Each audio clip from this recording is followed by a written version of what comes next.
All right, in this video I'm going to be showing you your last project. It's going to require you to have a slab. That's this slab right here. The slabs are in the front of the classroom, in the clay chest where you got your coils from, or where during the school year you got the logs of clay from. There is a black plastic bag and a slab in each one.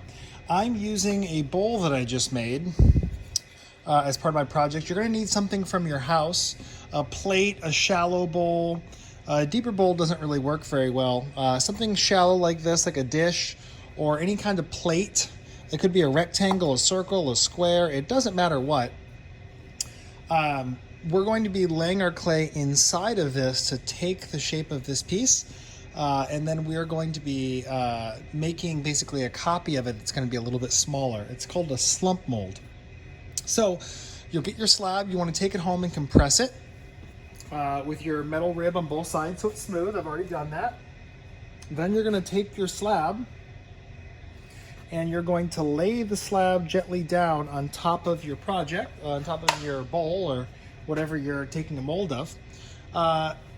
This is going to be a project that we use the colored slip on. So if you haven't gotten the colored slip it, you'll need to. This cup here is a good example of what you guys are going to be doing. It's a little dusty. You can see that there's black slip on this rim right here, and you can see that parts of it was carved away, and that makes it look like trees maybe at night, or birch trees at night, white trees on a black background. So we're going to be doing that same thing with contrast.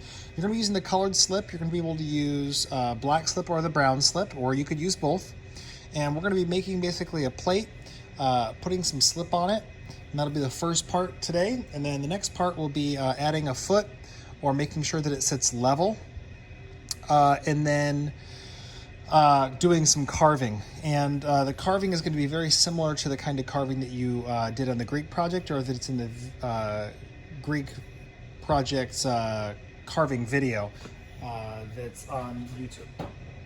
So I've got my slab here, and the first thing I want to do is kind of lift up on the edges and kind of gently push the slab down. We want our slab to fit inside our bowl. What I'm trying to do is I'm trying to make sure that I don't push down too hard to make finger dents, but I want to make sure that the slab is pushed all the way down. Now, a really good tool for this is like a bag full of sand, or a bean bag, or a bag full of rice works really well. You can kind of tap the bag down and it'll pack it down. You can use your metal rib to kind of push it down, but you want to be careful that you don't accidentally cut it. So you can see I'm kind of lifting up on the edge and pushing it down. And what we need to do is we need to get the complete, like it to be completely sealed onto the piece that you're making. If it's plastic, if it's clay, it doesn't matter what it is. We're gonna have to leave it on this mold and kind of watch it over a day or two. If you try to take it out too soon, it'll stick and it won't come out. If you try to take it out too late, it'll be bone dry. And if you let it get bone dry in the mold, it can warp real easily. So we need to take it out when it's leather hard and it just starts to want to come out. You'll see in the video how I show that. But you can see I'm going around, and now you can kind of see that it's pretty much taken the shape of the inside of the bowl. My bowl also has a rim to it, so I'm going to be pushing down the rim, and then I'm going to be using an X-Acto knife or a pen tool, and I'm going to get rid of the excess clay on the outside. You can see I'm just trying to make it as smooth as possible. There we go. And then I'm going to smooth my rim.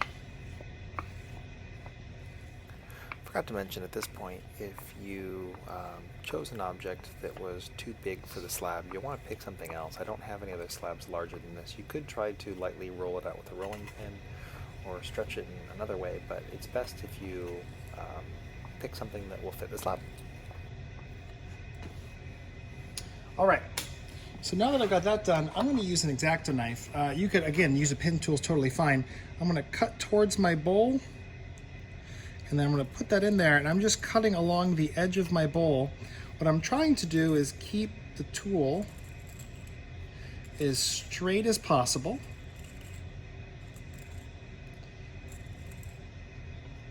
There we are.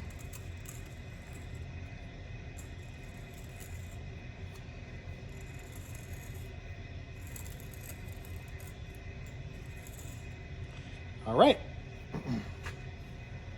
So now I have my bowl that is painted. I'm going around with my finger and just kind of making sure everything's nice and smooth.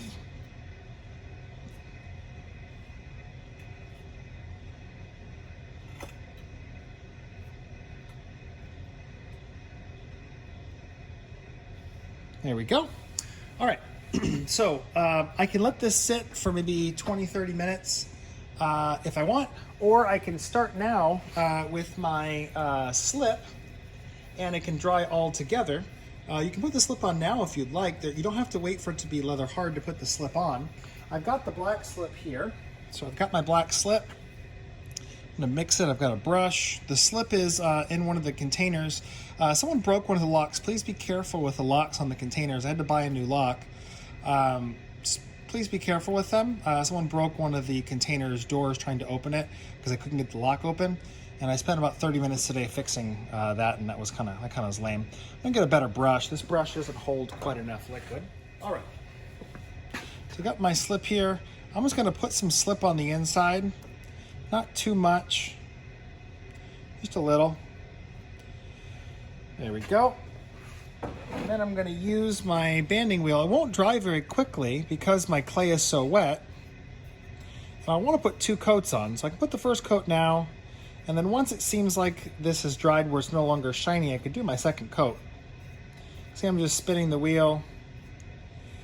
If you don't have a wheel, you can obviously just do this in strokes like this. You could, do brush strokes.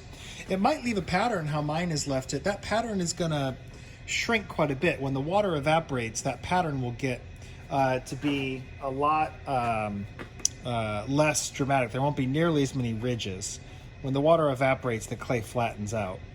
So I've got my 1 coat on here. I would let this dry for probably about, I'd say, 30 minutes to an hour. And then I'd put a second coat on. If you only do 1 coat, you might be able to see through it a little bit. It might be okay.